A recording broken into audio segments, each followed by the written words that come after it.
Assalamualaikum warahmatullahi wabarakatuh.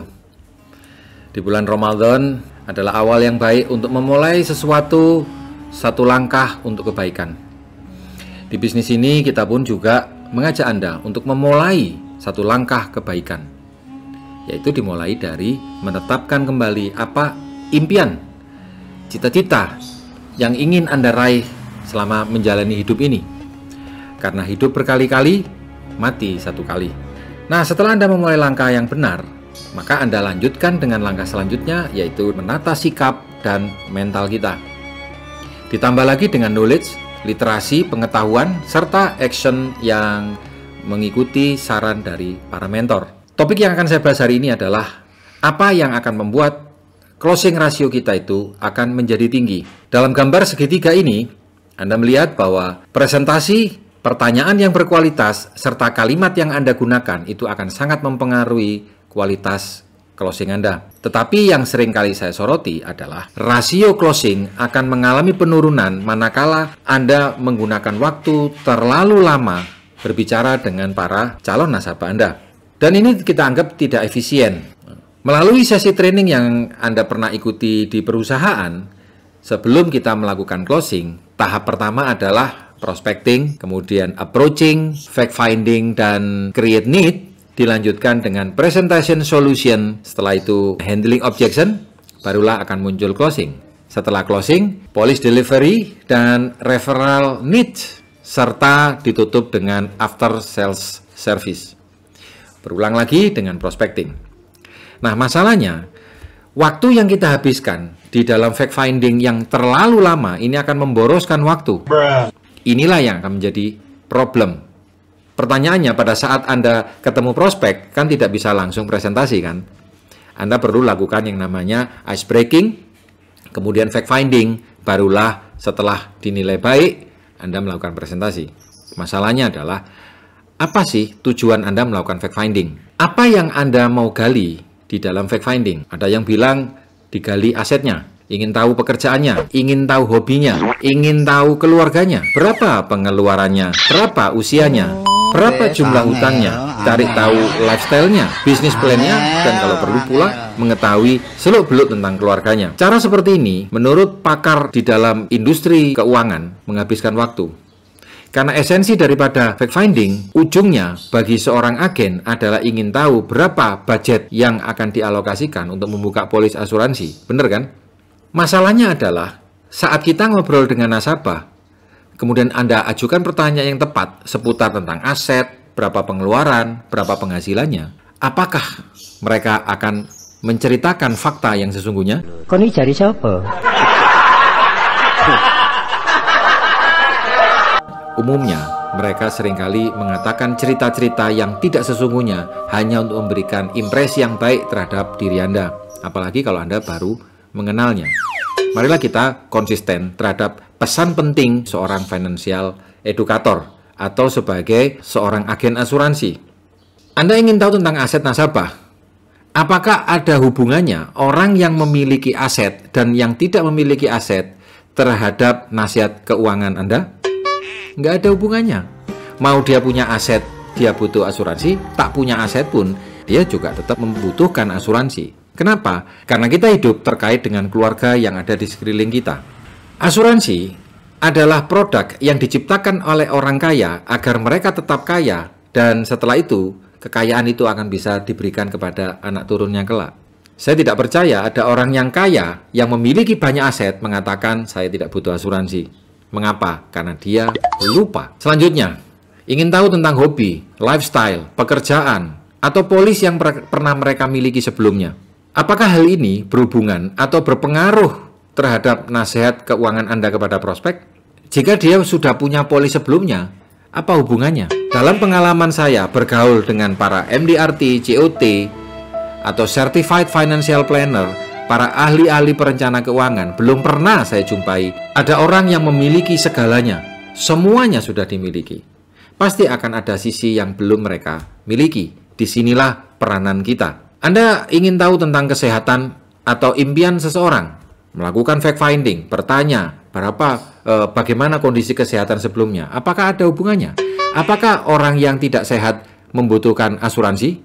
Semua orang yang kurang sehat membutuhkan asuransi. Masalahnya perusahaan asuransinya yang tidak mau. Lalu, untuk apa kita tanya terlalu jauh tentang kesehatan? Kesehatan itu hanya berhubungan terhadap premi yang harus dia bayar. Misalnya, dia merokok ataukah tidak. Dia punya berat badan lebih berat daripada yang lain. Tidak, itu mempengaruhi nilai premi. Kemudian fact finding mengenai pengeluaran. Ingin tahu berapa pengeluaran yang dia habiskan setiap bulannya. 9 dari 10 orang yang memiliki penghasilan tidak tahu secara persis berapa pengeluarannya. Nilai pengeluaran itu berubah-ubah angkanya. Saat ini pengeluarannya besar, besok kecil. Kecil pun itu hitungan koma berbeda-beda. Yang paling pasti adalah setiap orang tahu berapa income-nya. Loh, nek ngene jelas terang gamblang cetot welo-welo. Jadi, ketika Anda tanya tentang pengeluaran, apakah itu berhubungan atau berpengaruh terhadap nasihat keuangan yang Anda berikan kepada prospek? Kemudian melakukan fact finding impian. Ingin tahu apa impiannya, apa cita-citanya. Ini pun juga tidak ada hubungannya. Jika ada orang memiliki impian mau pergi ke bulan, apakah kita bisa mewujudkan impiannya? Tentu saja tidak. Jadi tidak ada sangkut pautnya. Apalagi kita melakukan fact finding dalam aspek bisnis plan. Kita ingin tahu apa bisnis yang sedang mereka kerjakan. Bangunan apa yang mau mereka kembangkan. Ini juga tidak ada hubungannya, kecuali jika Anda menjadi partner bisnis orang itu. Jika nasabah Anda mempunyai bisnis yang besar, apakah ini terkait dengan nasihat keuangan Anda? Dan apakah nasabah peduli dengan kehidupan Anda saat ini? Jadi menurut saya, ya mau nasabah punya bisnis plan yang besar atau punya bisnis plan yang kecil atau tidak punya bisnis plan, tidak ada sangkut pautnya. Jadi jangan habiskan waktu Anda berjam-jam, berhari-hari, berkali-kali hanya untuk melakukan fact finding yang kurang efisien.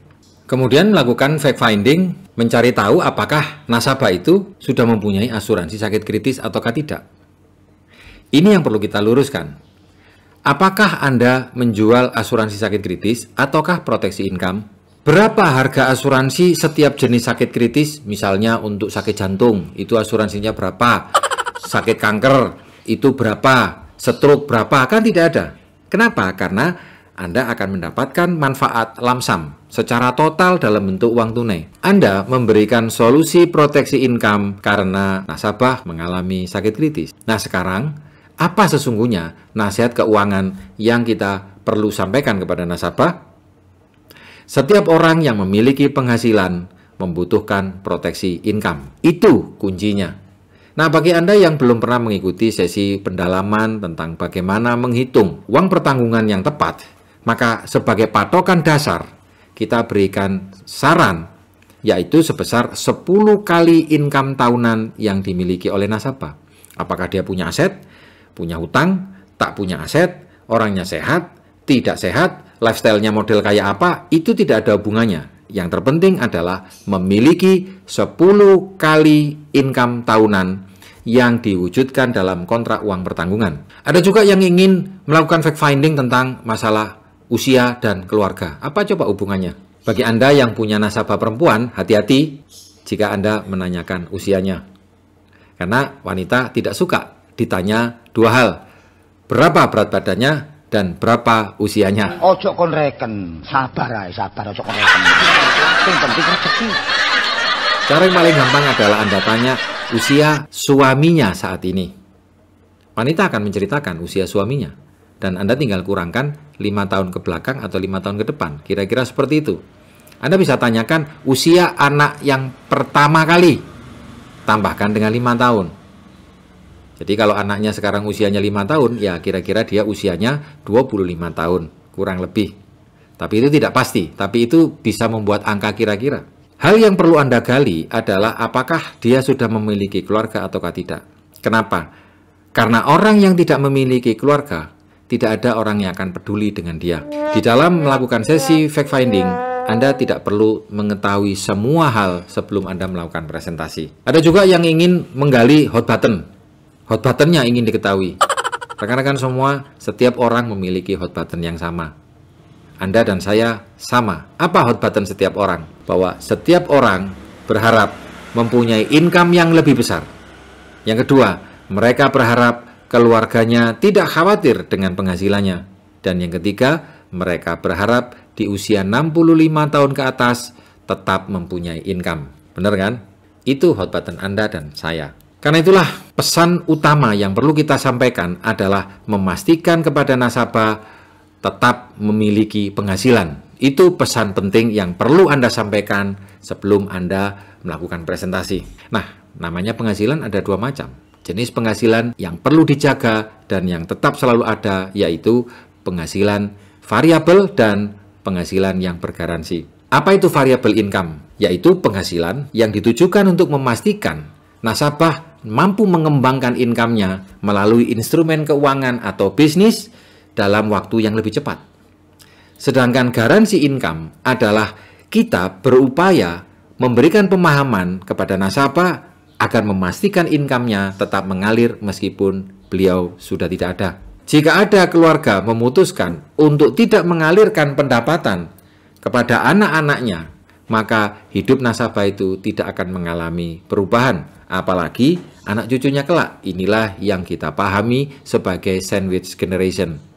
Sandwich generation terjadi salah satunya karena pada saat dia besar tidak ada tersedia sejumlah dana untuk menjalani hidupnya. Tanpa asuransi adalah indikasi yang kuat bahwa anak dan cucunya akan membangun keuangannya lagi di masa depan mulai dari awal. Bagaimana jika nasabah menolak? Apakah hal itu berhubungan dengan pesan keuangan Anda? Ini sama halnya dengan Anda seorang dokter yang memberikan resep kepada pasien. Apakah wajib resep itu dibeli? Tidak. Anda hanya tinggal mengatakan kepada nasabah itu, Anda mau beli sekarang atau tidak, itu terserah Anda.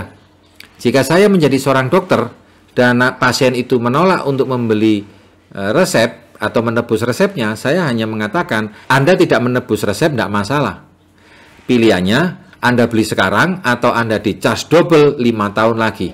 Mana yang Anda pilih? Setelah Anda mengetahui esensi daripada pesan yang harus Anda sampaikan selama Anda melakukan fact finding, kemudian Anda melakukan presentasi, ajaklah prospek untuk melihat kembali keluarganya.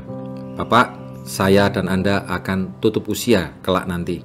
Saya berharap Anda bisa datang kembali untuk melihat bagaimana nasib keluarga Anda. Lihatlah berapa lama anak dan istri Anda mampu untuk pulih kembali setelah Anda tidak ada. Tekankan bahwa yang paling penting di dalam keluarga adalah dia. Semakin Anda memahamkan kepada nasabah bahwa dialah yang terpenting di dalam keluarga, maka memiliki proteksi income adalah sebagai sebuah simbol cinta untuk keluarga kelak. 3 aturan di dalam bisnis kita. Apapun saran yang sudah Anda sampaikan, kita terjemahkan di dalam bentuk proteksi income. Yang pertama, 10 kali income tahunan jika nasabah tidak ada. Yang kedua, 5 kali income tahunan jika nasabah tidak bisa bekerja. Dan sisihkan 10 hingga 20% dari income yang dimiliki oleh nasabah sejak sekarang sampai nanti untuk melindungi investasi dan aset mereka. Semoga informasi ini bermanfaat untuk Anda. Pastikan tidak ada cek kosong yang kita berikan kepada orang-orang yang kita cintai. Anda bahagia dulu, baru Anda bisa membahagiakan orang lain. Terima kasih. Assalamualaikum warahmatullahi wabarakatuh.